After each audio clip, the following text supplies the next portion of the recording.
Hello and welcome to the next episode of our NAWBO Member Love Live and the Texas Women Mean Business podcast. I am joined today by Molly Sowry of Virtuoso Builders. Hi, Molly. How you doing? I'm good. How are you? It's Friday.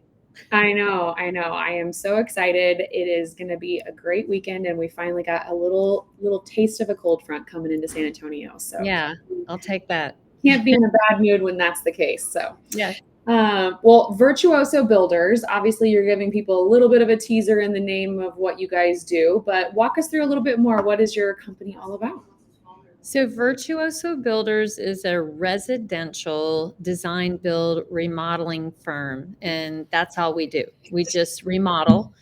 Our focus is on mostly large scale projects. So things like a home addition, things that are heavily gutted. So we could do a whole house, but we'll do even one room, which would be a kitchen or a bathroom. So we can do those things. We can do some exterior work, but usually it's sort of incorporated with something inside the house as well. And we've done a little commercial, but depends. Depends Gotcha. on what it is. Yeah. Very cool. Yeah. And you have, if you're watching here on our video, you have VP, your vice president of the company. Let us know who you work with, because that's a little bit of a unique aspect of your business. Oh, yeah. I'm married to my business partner. So as I laugh, yeah, we've been doing this together for about 25 years. We're coming in our 25th year of Virtuoso Builders. Congratulations. Yeah, thanks. That guy. Yeah. Oh, yeah. Yeah, we try to keep it separate. We try to not talk about business at dinner. Mhm.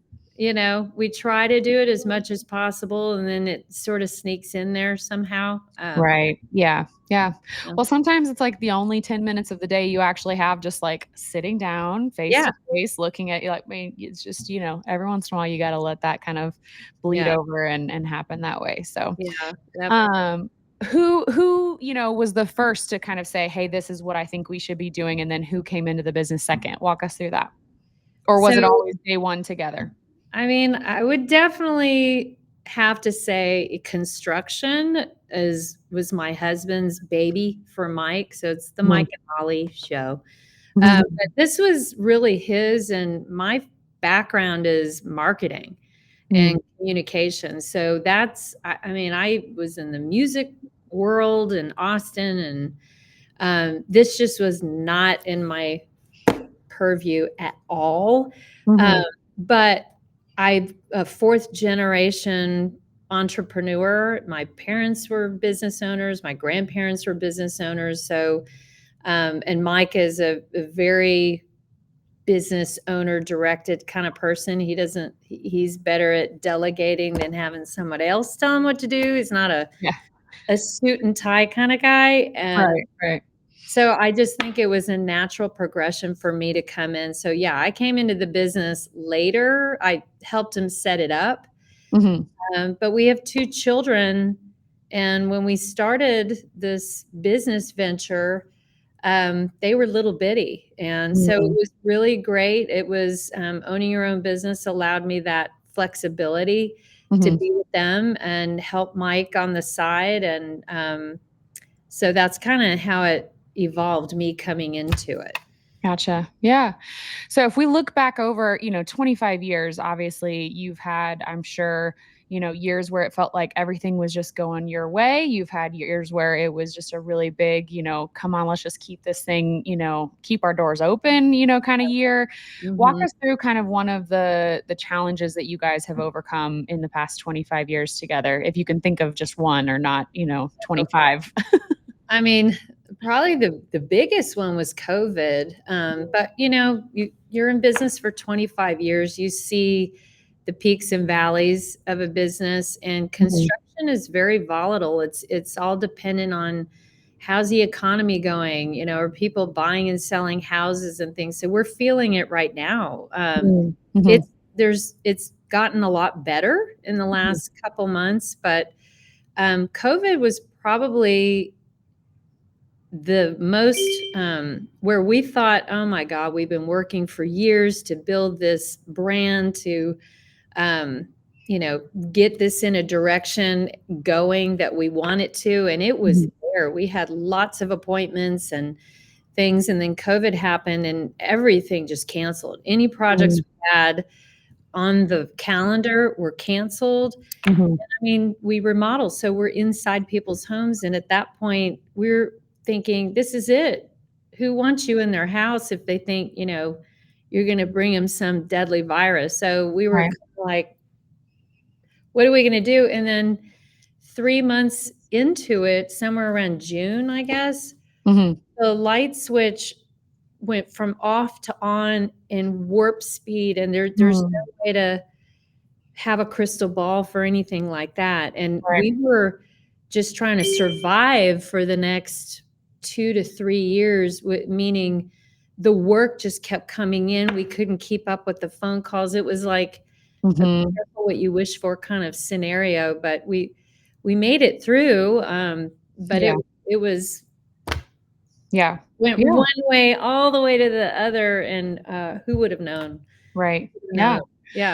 I know, just kind of, anecdotally, I feel like the story during COVID was everybody all of a sudden like wants a home office, or they're looking around at their house so much more because now they're home and now they're seeing how the, paint color is not what they want, or the kitchen is, dingy, whatever it is. Yes. What do you feel like people are looking for now? What's the most common thing that you're seeing people come around and want to do in their homes?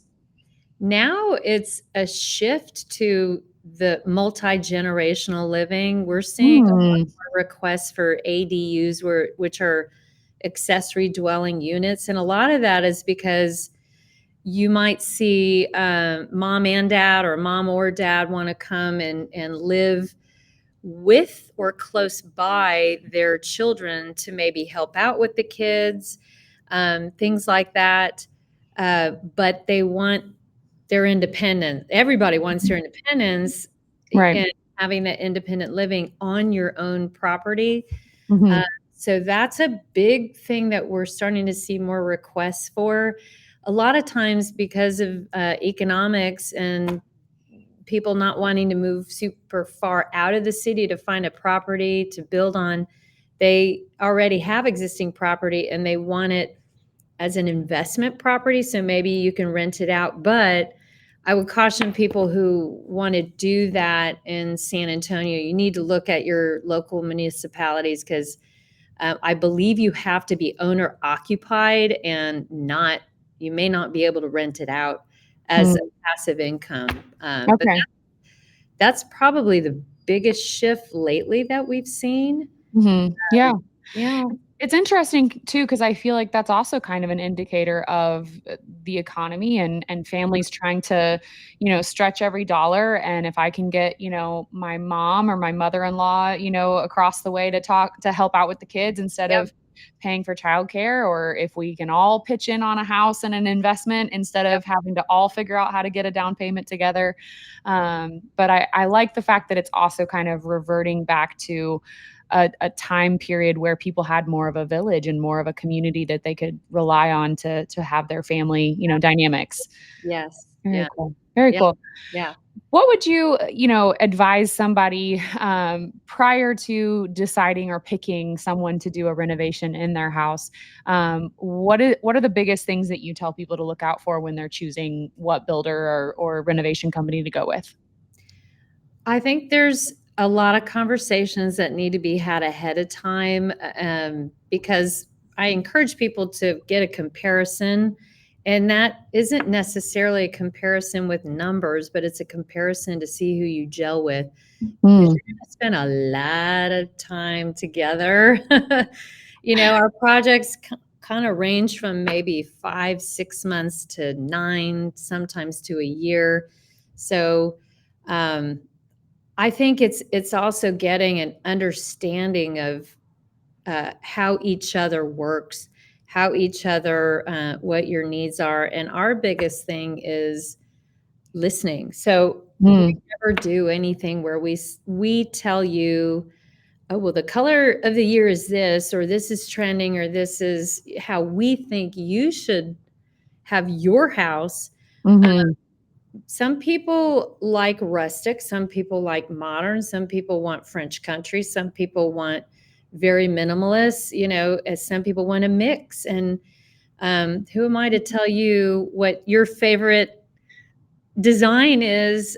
Because there are those that are out there that don't hear what the homeowner is saying. And that's one thing I think is a important thing for homeowners to know, is who's really listening to you. The other factor is that we run into a lot is the cost. Back to the whole COVID thing, since pre-pandemic numbers, labor materials are at an all-time high. I mean, they're not ever going to be the same as what they were prior. I mean, in some cases, it's gone up 45%.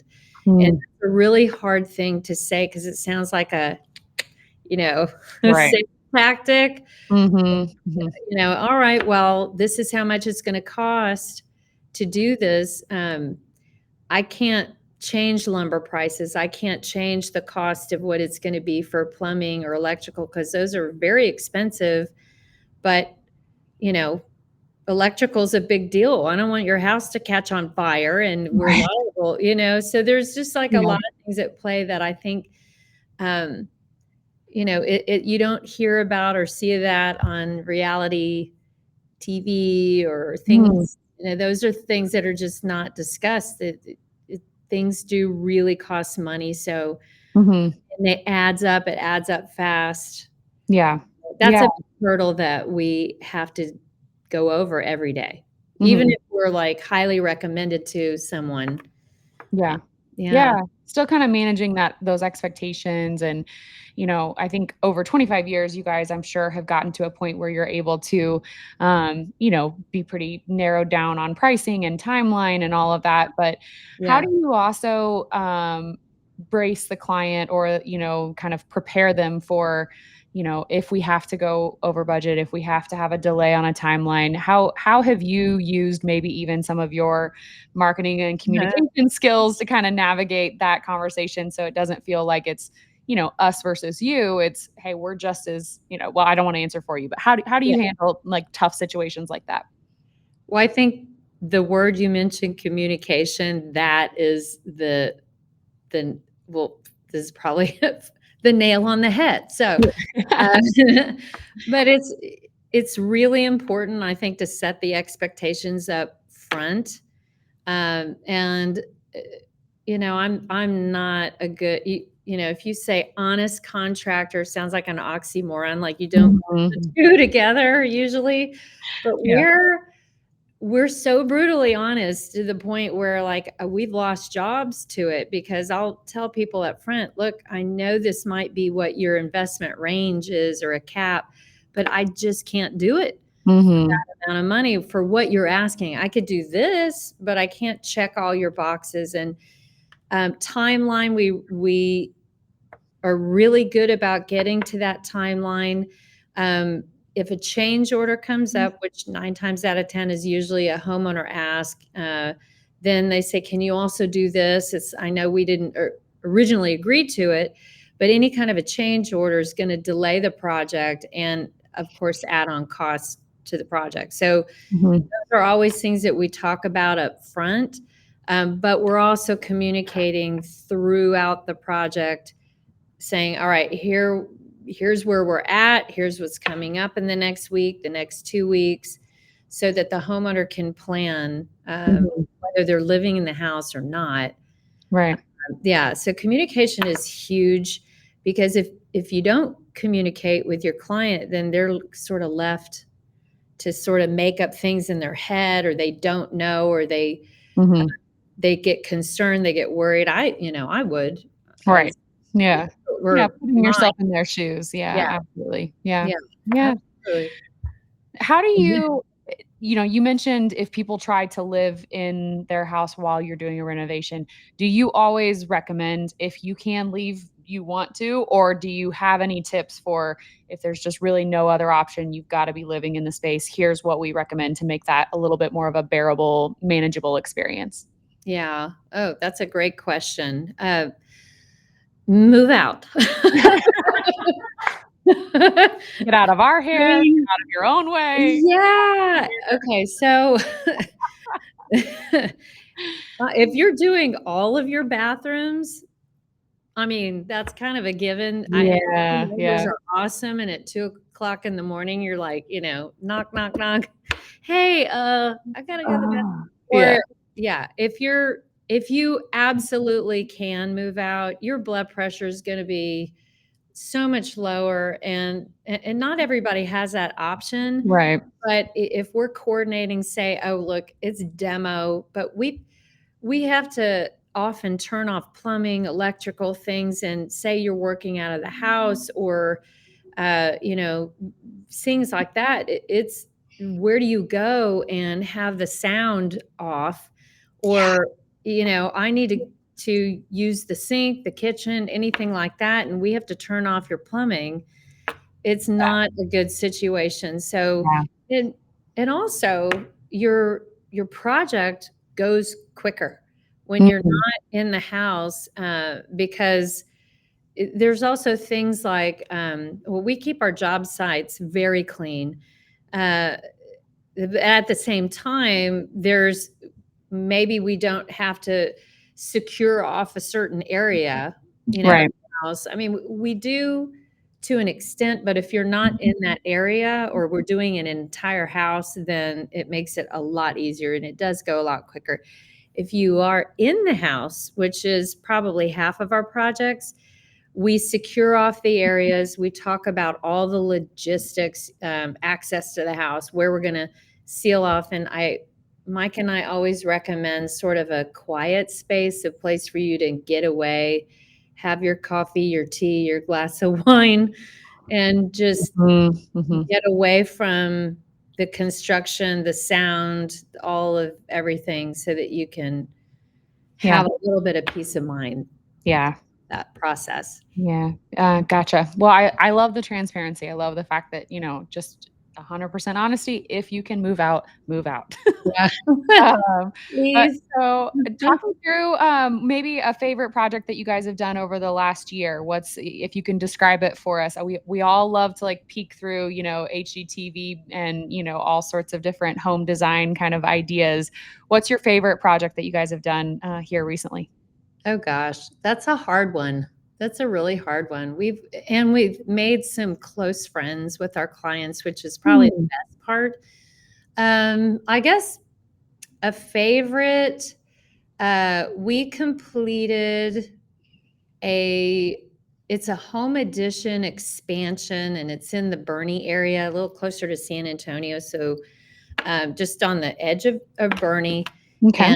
And the design was French country, which we hadn't really had a whole lot of requests for that, but now we're seeing more of that coming back. This house, this kitchen was so sentimental to the homeowner, which Mm. we knew, but going through it with the client, I mean, there were a few progress meetings we had where she just came to tears, like happy tears. Let me Oh. Yeah, make yeah. that clear. Happy, Clarify. happy Yes. tears. Like she grabbed my arm and just came flowing, because so they built this house themselves 40 years ago. Wow. And Wow. so they're empty nesting, they have grandchildren. The house there's so many sentimental things, like they have traveled and they are foodies, and she's like a home chef. So the way this kitchen and the pantry were curated had a lot of, they collected menus and framed menus from all over the world, and the menus were a big thing. Some of them were even autographed by the restaurant owner. And so everything about it was amazing. And um, the the island alone was a 14-foot island with a lot of seating. It's just, and there's a built-in bench seating area across from the island. Like every single thing about this kitchen and expansion was deliberately planned. And what that meant for the homeowner. Now she's cooking in it. We've gone to their house a couple times for a fabulous dinner that she cooked, and it was amazing. It was just amazing in so many different ways. It's gorgeous, absolutely gorgeous. Sounds like, I mean, you're talking about the size and, scale. Sounds like a great entertaining space that you've now, helped them create to have Yeah, memories and, forever be able yeah, to cherish that. yeah. Very cool. Very Amazing cool. project. Amazing clients too. Yes, absolutely. Those are always the best. Always the best when it's a good combination of people you like to be around and you get to do cool, good, exciting projects as well. So. Oh, yeah. So walk Lucky. me through, obviously you have that husband and wife dynamic, but you are a woman business owner and one of our beloved NAWBO members. Aw. How have you, how did you even come to find out about NAWBO? What has that journey been like for you? I learned about NAWBO many years ago. And honestly, I can't remember how at that time I learned about it. Um, Probably through a colleague. I think that's how it was. And then I didn't join right away. I was going to a couple of meetings or networking luncheons here and there. And then over the years, I was like, wow, each time I went and I just met another person and another person, and every one of these women were just like dynamos and whatever they did. And it was so varied. So I thought, I need to get more involved in this. And so I guess, gosh, I want to say it's been 6, 7 years, maybe at least 6 years that I've been a member. Mhm. I just feel like I found my people, I'm in construction. I mean, it's like I'm surrounded by a bunch of dudes all the time. I can imagine you're not feeling like a sisterly, relationship with those construction guys. What? Yeah. I mean, there's more and more women getting involved in construction, and I'm so excited about that. I really am. Mhm. But at the end of the day, it's a bunch of guys, and so Yeah. when I go, I mean, it's all right. I'm okay. I have 2 older brothers, and that's probably why I've survived this world. Yeah. I mean, and I'm the youngest, so I was either mentally or physically abused on a daily 100%. You basis. you have some thick skin if that's if that's your Yeah. life, yeah, for Yeah, sure. my mom, she's I love her. She taught me so much and how to put up with all of it. Like she's she's strong. She's a Yeah. strong woman. And I think, yeah, with NAWBO, there's so many strong women there. And what I love is that everybody does something different. I have gone to these ladies for so many different things. I mean, I found my CPA, and she's a rock star, and she's president this year. And I have found some financial uh, planning that and I don't pretend to know what I don't know. And I Right. love that I can go to these women and say, hey, I need some help. And sometimes they'll come to me and ask me questions, and that feels really good too. Like I can help them with things. Um, Even things like we had our daughter's college graduation, and there's a wonderful florist, and I'm like, her colors of the school are, and she's like, don't worry, I got you. There's just it's endless. I mean, you can Mhm. go to so many people about different things. I know I've even talked to you about questions I've had on marketing, PR things, and just, I Mm. get to do my marketing hat, Yeah. my Yeah. favorite. So there's so many women in this group that I can lean on. And not only that, we've become good friends. We've become Mhm. good friends over the years. And I don't know that I would find that in any other organization. Mhm. I really don't. Yeah. Where else I could find that? What are some of the ways over the years that you've gotten involved? I mean, obviously the personal relationships are paramount, but in terms of volunteering or giving back or getting involved, what are some of your favorite things that you've experienced with NAWBO over the years? Oh gosh. The mentoring was my favorite. The mentoring program, I've been doing that just about every year. And that is probably the most fun because I think when I go attend these where you're in the round table and you've got all of these students right there and they've got their business plans.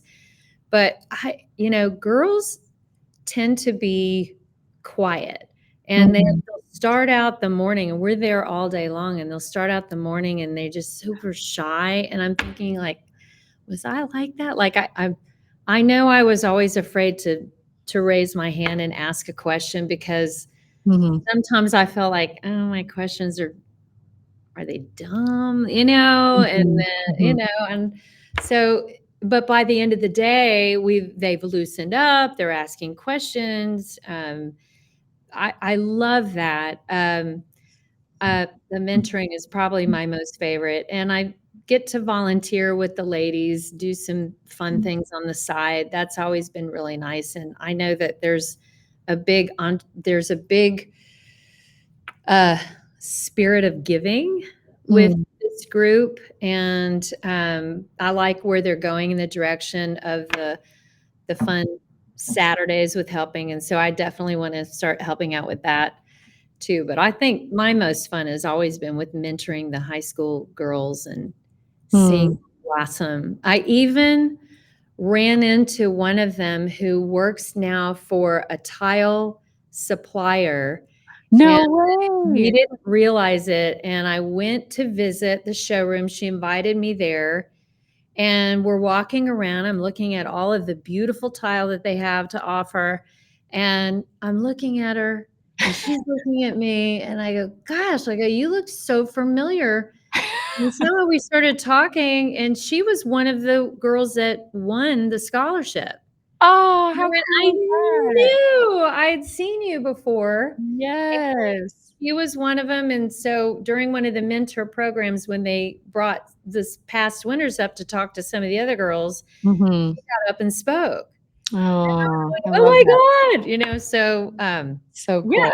yeah, So cool. really Yeah. excited about that. Yeah. She also had gone to Construction Careers Academy. So that, which I've spoke at before, and she's, Okay. yeah. So I was like, oh my God. So I tried Mhm. construction and NAWBO and married the worlds, and there she was. So that was Right. cool. That's Yeah. wild. That was absolutely like a God moment, meant to be like for Yeah. your paths to cross that way again. And I'm Yeah. sure that was very encouraging Doing for her good. Doing to really see good. you. So, well, very cool. So if people are curious to learn more about Virtuoso Builders, what's the best way to get in touch with you guys? So the best way is you can either give us a call, go old school, or you can email me directly at Molly, which is MOLLY at virtuosobuilders.com. We also have a lot of social media stuff going on. So if you're just curious about looking, our YouTube page, we do a series every month, and it's also on our social media. So it's a behind the drywall, which is really fun. So it's literally behind the scenes, 4.5 to 5 minute video where you can follow us along on every different project that we're working on. And then we do a remodel your thinking series, which is more about Ooh. tips. So, hey, here's a few tips on why you should move out Why you during. should move out. Yeah, That's should I stay or should I go? We've done one on that exact topic, but yeah. we do it monthly, and it's on our social. So following us on there is always fun. We do a lot of. We try to make it educational and not so much like, hey, here's a video. We try to make Yeah. it more about who's looking and watching and. Yeah. Yeah. Y'all are San Antonio's very own Joanna and Chip Gaines. So you guys do beautiful work, beautiful couple. You guys are always so supportive of NAWBO. And Oh, you also were one of our WBOA Women Business Owner Awards honorees recently. So congratulations on that as well. thank you. That was amazing. That Yeah. was amazing. Yeah. That was really amazing journey, I have to say. Yes. Yeah. It really is I think the fact that we've made the process so, I think robust has made it that much more meaningful because it really does give you multiple opportunities to feel special and honored as you should, because you are a wonderful business owner and you do such great work. So Thank you. Thank you. I appreciate that. well, thank you so much, Molly, for joining us. If you guys are curious to learn more about her, you will find more information on our show notes, or as she mentioned, there's various ways to get in touch with her and find her on the socials. If you're curious about NAWBO, if you're watching, you can scan the QR code that's up above, or if you're listening, you can go to NAWBO, NAWBO.org to find out more about our upcoming events, and we would love to see you there. Thank you so much, Molly. Have a great rest of your day. Thank you. You too. Bye.